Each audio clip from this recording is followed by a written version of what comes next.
ये कहानी शुरू होती है एक सिंपल लेकिन खास लड़की हिनाना हनाजावा से। एक आम सी दिखने वाली स्टूडेंट, लेकिन पढ़ाई के मामले में एकदम टॉप क्लास। वो अपने हर काम में बेस्ट बनने की पूरी कोशिश करती है और ये सिर्फ स्कूल तक सीमित नहीं है। घर पर भी वही डेडिकेशन और वही सिंसियरिटी। अपने परिवार से उसका प्यार उतना ही गहरा है जितना कि पढ़ाई के लिए उसका जुनून। हिनाना के दो सबसे अच्छे दोस्त हैं, हिकारी और अकीरा। अकीरा तो बचपन से ही हिनाना को पसंद करता है, लेकिन हमारी मासूम हीरोइन को इसका जरा भी अंदाजा नहीं। अब हिनाना की डेली लाइफ की बात करें तो उसके मम्मी पापा एक पॉपुलर रेस्टोरेंट चलाते हैं। काम में इतने बिजी रहते हैं कि घर की कई जिम्मेदारियां अक्सर हिनाना के कंधों पर आ जाती हैं। वह अपनी छोटी बहन का पूरा ख्याल रखती है, सुबह जगाना, नाश्ता बनाना और स्कूल छोड़ने तक का हर काम। मतलब एकदम परफेक्ट बड़ी बहन। लेकिन एक रात कहानी में आता है ट्विस्ट। हिनाना की छोटी बहन को रोमांटिक फिल्में और फेरी टेल्स का बहुत शौक है, इसलिए हिनाना उसे सिंड्रेला की कहानी सुनाती है। तभी उसकी बहन टीवी की तरफ इशारा करके कहती है, देखो असली प्रिंस चार्मिंग तो यही है। उसी पल हिनाना की नजर टीवी स्क्रीन पर पड़ती है और उसे पहली ही नजर में प्यार हो जाता है। स्क्रीन पर दिखाई दे रहा होता है काइडे आयासे, जो एक सुपरस्टार एक्टर और बेहद पॉपुलर सेलिब्रिटी है। उसकी हैंडसमनेस, चार्म और टैलेंट ने लाखों लड़कियों का दिल जीत रखा है। हिकारी पहले भी कई बार काइडे के बारे में बता चुकी थी,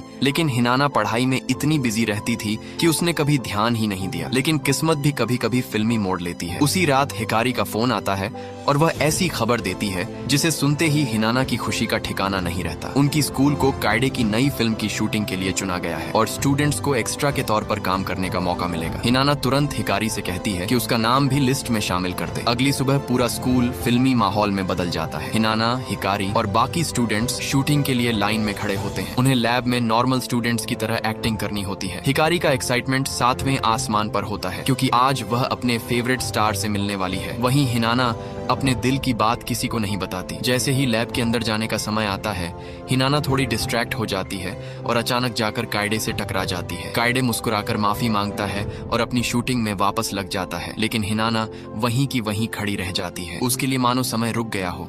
ऊपर से काइडे की वह हल्की सी मुस्कान और हिनाना पूरी तरह उस पर फिदा हो जाती है। शूटिंग खत्म होने के बाद हिकारी पूछती है, तो कैसा लगा काइडे को इतने पास से देखकर? लेकिन हिनाना अपने दिल की बात छुपाते हुए कहती है, अरे मैंने तो ठीक से देखा ही नहीं। हिकारी हंसते हुए कहती है, अगली बार जरूर देखना। तभी हिनाना की नजर सड़क पर पड़ी एक खाली ड्रिंक कैन पर जाती है। वह उसे उठाने के लिए झुकती है और तभी सामने काइडे दिखाई देता है। वह स्कूल की चीयर लीडर्स की प्रैक्टिस को बड़े ध्यान से देख रहा होता है। पहली नजर में हिनाना को उसका यह व्यवहार थोड़ा अजीब लगता है। इसी बीच हिनाना का पैर फिसल जाता है और वह गिर पड़ती है। इस दौरान उसकी स्कर्ट थोड़ी ऊपर उठ जाती है। काइडे एक नजर देखकर तुरंत कह देता है, 6 सेंटीमीटर। हिनाना शर्म से पानी पानी हो जाती है और बिना कुछ बोले वहाँ से भाग जाती है। घर पहुंचकर वह खुद मापती है और हैरान रह जाती है, क्योंकि काइडे का अंदाजा बिल्कुल सही निकलता है। अब हिनाना सोचने लगती है कि यह कैसा प्रिंस चार्मिंग है। बाहर से एकदम परफेक्ट, लेकिन अंदर से काफी अजीब। कुछ दिनों बाद वह अपनी माँ से बाहर जाने की इजाजत लेकर शॉपिंग मॉल पहुंचती है। वहाँ वह अपनी छोटी बहन के लिए क्लॉ मशीन से एक खिलौना निकालने की कोशिश करती है, लेकिन बार बार असफल हो जाती है। तभी पीछे से एक अनजान लड़का उसे सही तरीका बताता है। उसकी मदद से हिनाना आखिरकार खिलौना जीत लेती है। जैसे ही वह मुड़कर उसे धन्यवाद कहती है, सामने काइडे खड़ा होता है। इस बार वह बिना किसी स्टार वाले एटीट्यूड के एकदम सामान्य इंसान की तरह व्यवहार करता है। हिनाना खुशी में उसका नाम जोर से बोल देती है, लेकिन यही उसकी सबसे बड़ी गलती बन जाती है। आसपास मौजूद कुछ फैन गर्ल्स भी उसे पहचान लेती हैं। काइडे तुरंत स्थिति को समझ जाता है। वह हिनाना का हाथ पकड़कर उसे वहां से सुरक्षित बाहर ले जाता है। जब दोनों एक शांत जगह पहुंचते हैं,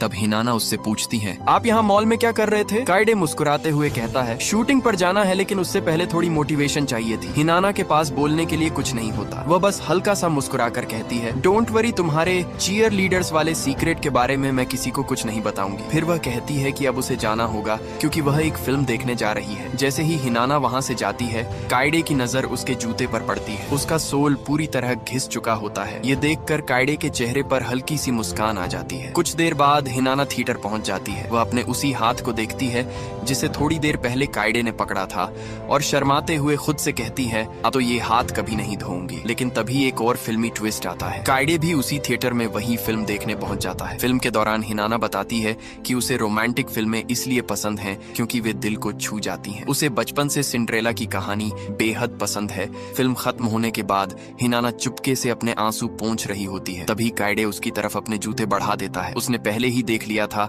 कि हिनाना के जूते का सोल टूट चुका है। हिनाना पहले तो मना करती है, लेकिन काइडे के बार बार कहने पर आखिरकार जूते ले लेती है। अगली सुबह हिनाना क्लास में खोई खोई रहती है। उसका ध्यान न दोस्तों की बातों में होता है और न ही पढ़ाई में। तभी अचानक पूरे स्कूल में हड़कंप मच जाता है। हर तरफ लड़कियां खुशी से चिल्ला रही होती हैं, क्योंकि स्कूल में मशहूर अभिनेता काइडे आया हुआ होता है। हिनाना को इस बारे में कुछ भी पता नहीं होता। तभी काइडे सीधे उसकी क्लास में पहुंचता है। बाकी सभी स्टूडेंट्स उसकी तरफ भागते हैं, लेकिन काइडे की नजर सिर्फ हिनाना पर टिकी होती है। वह उसके पास आता है और उसे नए जूतों का एक जोड़ा देता है। पूरा क्लासरूम सन्न रह जाता है। हिकारी, अकीरा और बाकी सभी स्टूडेंट्स हैरानी से ये सब देखते रह जाते हैं, लेकिन सरप्राइज यहीं खत्म नहीं होता। काइडे घुटनों के बल बैठकर खुद हिनाना को नए जूते पहनाता है और मुस्कुरा कर कहता है, अब बिल्कुल सिंड्रेला की तरह लग रही हो। बाद में हिनाना स्कूल के बाहर काइडे को उसके पुराने जूते लौटाने की कोशिश करती है। वह मुस्कुराकर उसका धन्यवाद करती है और जाने लगती है। तभी काइडे उसकी हथेली पर अपना फोन नंबर लिख देता है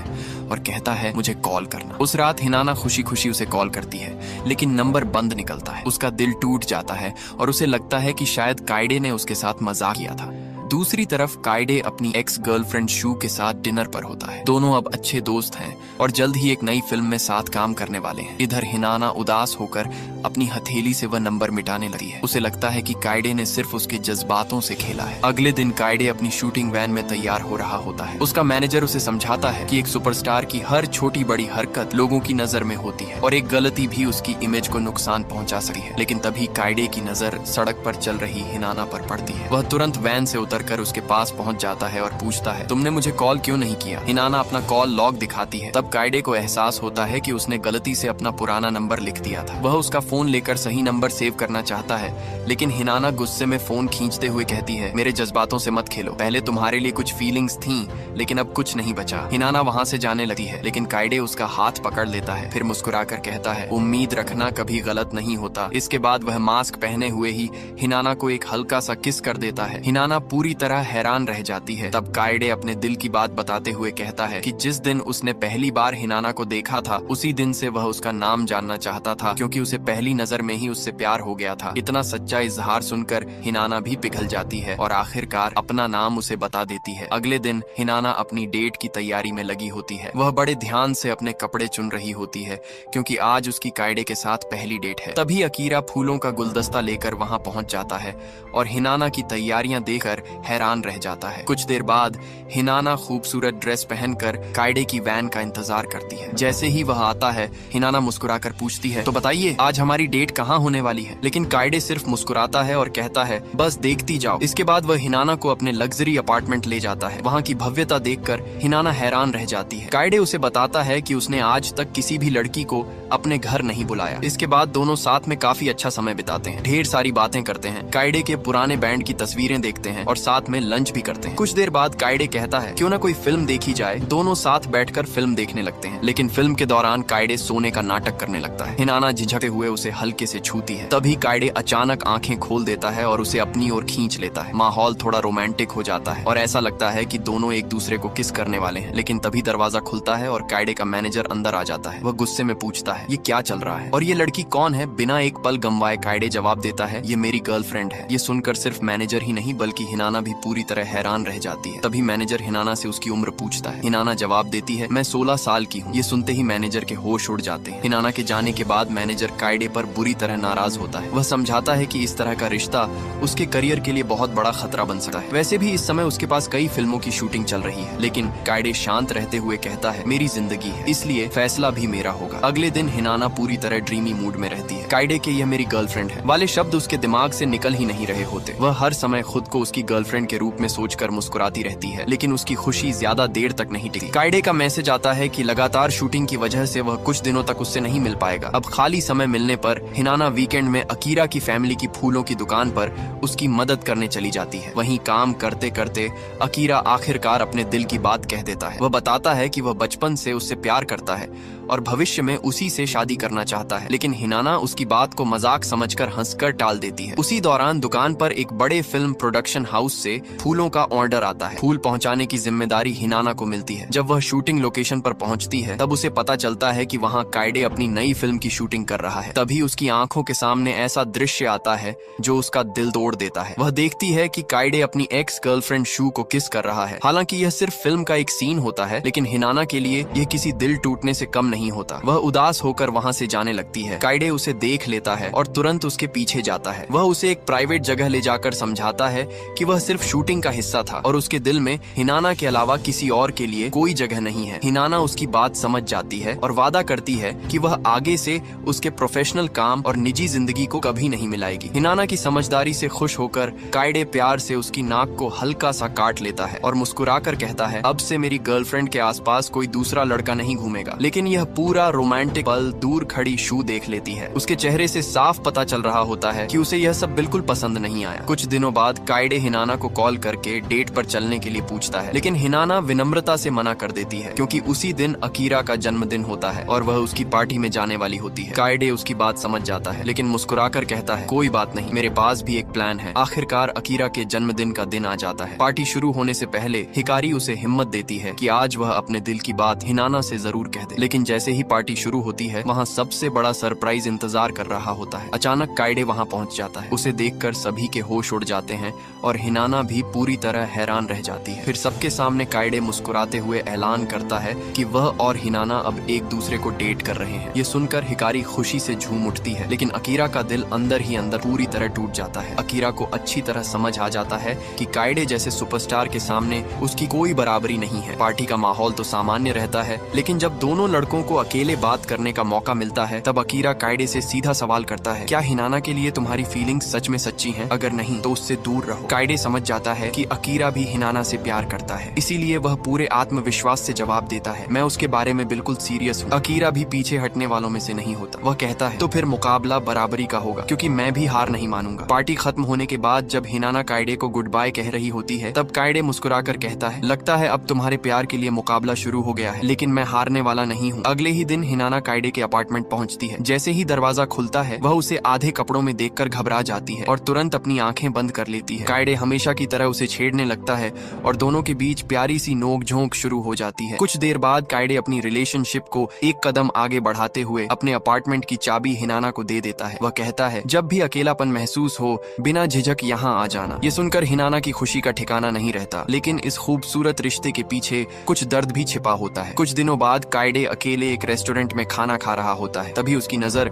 अपने पुराने बैंड के साथियों पर पड़ती है। वे सभी उसे देखकर भी अनदेखा कर देते हैं, जैसे उनके बीच कोई गहरी नाराजगी हो। यह बात काइडे को अंदर तक चुभ जाती है, क्योंकि कभी यही लोग उसके सबसे करीबी दोस्त हुआ करते थे। रात को घर लौटकर वह पुराने दिनों को याद करने लगता है, जब वह अपने बैंड का लीडर था और सभी साथ मिलकर सपने देखा करते थे। लेकिन एक्टिंग करियर चुनने के लिए बैंड छोड़ने के उसके फैसले ने सब कुछ बदल दिया। उसके जाने के बाद पूरा बैंड बिखर गया और दोस्तों से उसका रिश्ता भी टूट गया। दूसरी तरफ हिनाना की जिंदगी में भी एक नया तूफान आने वाला होता है। स्कूल में कुछ लड़कियां काइडे और शू की नई फिल्म की चर्चा कर रही होती हैं। वे कहती हैं कि दोनों की ऑन स्क्रीन केमिस्ट्री इतनी शानदार है कि शायद वे फिर से एक हो जाएं। ये बातें सुनकर हिनाना का आत्मविश्वास डगमगा जाता है। उसे लगने लगता है कि शू हर मायने में उससे बेहतर है। वह अपनी एक दोस्त से भी यही बात कहती है और उसकी दोस्त भी मानती है कि शू जैसी लड़की से मुकाबला करना आसान नहीं है। फिर भी हिनाना हार नहीं मानती। वह फैसला करती है कि अपने प्यार के लिए आखिरी दम तक लड़ेगी। इसी सोच के साथ वह काइडे के अपार्टमेंट पहुंचती है। आखिर उसने खुद ही कहा था कि जब चाहे वहां आ सकती है, लेकिन जैसे ही वह अंदर जाती है उसकी नजर दरवाजे पर रखी एक जोड़ी हाई हील्स पर पड़ती है। यह देखकर उसका दिल बैठ जाता है। वह बिना कुछ सोचे तुरंत वहां से भाग जाती है। काइडे उसके पीछे आता है और उसे रोकने की कोशिश करता है,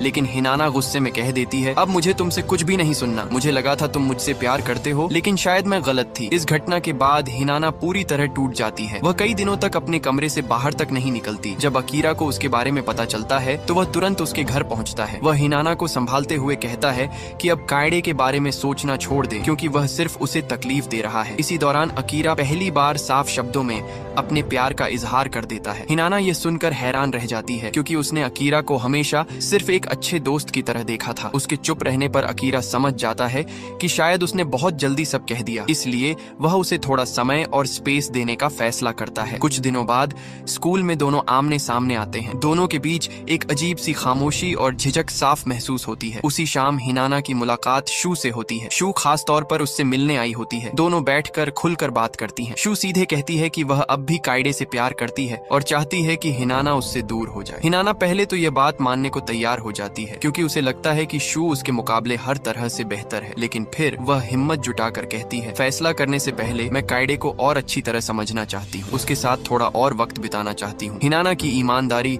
और सच्चे प्यार को देखकर शू का दिल पिघल जाता है। तब वह आखिरकार उसे पूरी सच्चाई बताने का फैसला करती है। असल में कुछ दिन पहले शू ने काइडे से रोते हुए कहा था कि वह दोनों फिर से साथ आ जाएं, लेकिन काइडे ने साफ मना कर दिया। उसी दौरान शू यह भी बताती है कि उस दिन काइडे को किस करने की पहल उसी ने की थी, लेकिन काइडे ने उसका कोई जवाब नहीं दिया। ये सच बताने के बाद शू हिनाना से विदा लेती है। अब वह खुद एक कदम पीछे हटने का फैसला कर चुकी होती है ताकि हिनाना और काइडे का रिश्ता बिना किसी रुकावट के आगे बढ़ सके। उसी रात काइडे हिनाना से मिलने आता है। वह उस दिन हुई गलत फहमी के लिए माफी मांगता है और पहली बार अपने दिल की सारी बातें खुलकर बताता है। वह कहता है कि समय के साथ उसका प्यार हिनाना के लिए और भी गहरा होता गया है और अब उसकी जिंदगी में सबसे कीमती इंसान सिर्फ वही है। लेकिन काइडे एक बहुत बड़ा स्टार है, इसलिए अपनी पहचान छिपाने के लिए वह अगले ही दिन पूरा का पूरा मनोरंजन पार्क प्राइवेट बुक कर लेता है ताकि वे दोनों बिना किसी परेशानी के साथ समय बिता सकें। इसके बाद दोनों पूरे दिन जमकर मस्ती करते हैं, कभी रोलर कोस्टर का मजा लेते हैं, कभी कैरोसेल की सवारी करते हैं और बीच बीच में साथ बैठकर आइसक्रीम भी खाते हैं। शाम होते ही हिनाना को घर लौटना पड़ता है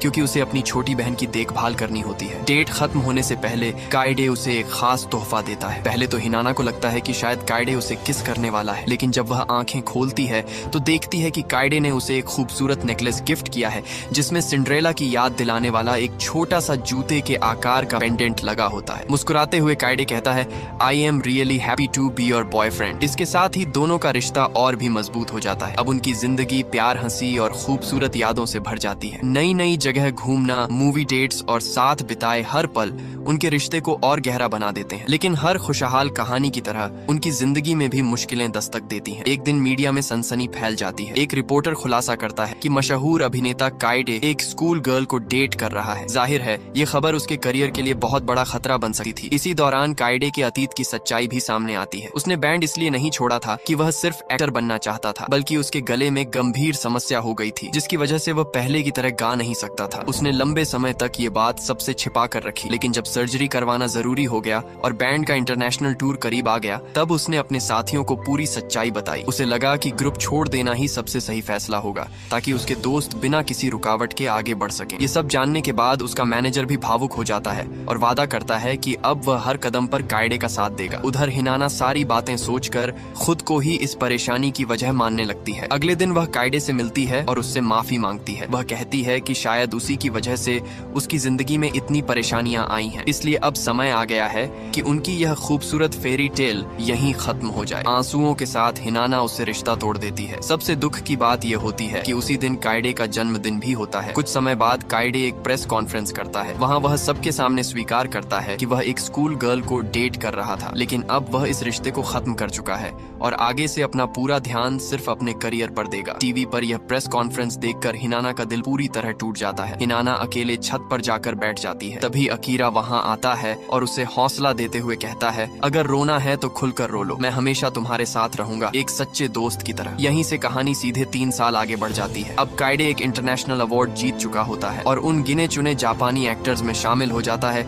जिन्होंने पूरी दुनिया में अपनी पहचान बना ली है। उधर उसका मैनेजर हर दिन आने वाले गिफ्ट्स और चिट्ठियों को देख रहा होता है। तभी उसे एक खास लेटर मिलता है, लेकिन काइडे को आते देखकर वह उसे चुपचाप छिपा देता है। अब बात करते हैं हिनाना की। इन 3 सालों में उसने अकीरा के साथ अपनी दोस्ती जरूर और मजबूत कर ली, लेकिन उसके दिल में काइडे की जगह कोई नहीं ले पाया। उसके जन्मदिन पर अकीरा उसे उसी रोमांटिक फिल्म की टिकट गिफ्ट करता है जो हिनाना की सबसे पसंदीदा फिल्म होती है। दूसरी तरफ काइडे के जापान लौटने की खुशी में उसके मैनेजर ने एक शानदार पार्टी रखी होती है। वहीं आखिरकार वह छिपाया हुआ लेटर काइडे को दे देता है। वह चिट्ठी अकीरा ने लिखी होती है। उसमें लिखा होता है कि अब वह और हिनाना साथ नहीं है, लेकिन हिनाना आज भी काइडे की हर फिल्म देखती है और जहाँ भी जाती है उसे हर जगह उसी की याद आती है। अकीरा यह भी लिखता है कि उसने समझ लिया है कि हिनाना की खुशी किसी और के साथ नहीं बल्कि सिर्फ कायडे के साथ है। इसीलिए वह उस चिट्ठी के साथ एक मूवी टिकट भी भेजता है ताकि कायडे उस थिएटर में जाकर शायद अपना खोया हुआ प्यार वापस पा सके। यह सब पढ़ते ही कायडे एक पल भी नहीं रुकता। वह अपनी पार्टी छोड़कर पूरी रफ्तार से हिनाना से मिलने निकल पड़ता है, लेकिन जब वह थिएटर पहुंचता है तब तक फिल्म खत्म हो चुकी होती है। निराश होकर वह वापस लौटने लगता है। तभी किस्मत एक बार फिर दोनों को आमने सामने ला खड़ा करती है। हिनाना सीढ़ियों से नीचे उतर रही होती है और पूरे 3 साल बाद दोनों की नजरें एक दूसरे से मिलती हैं। कायडे बिना कोई वक्त गंवाए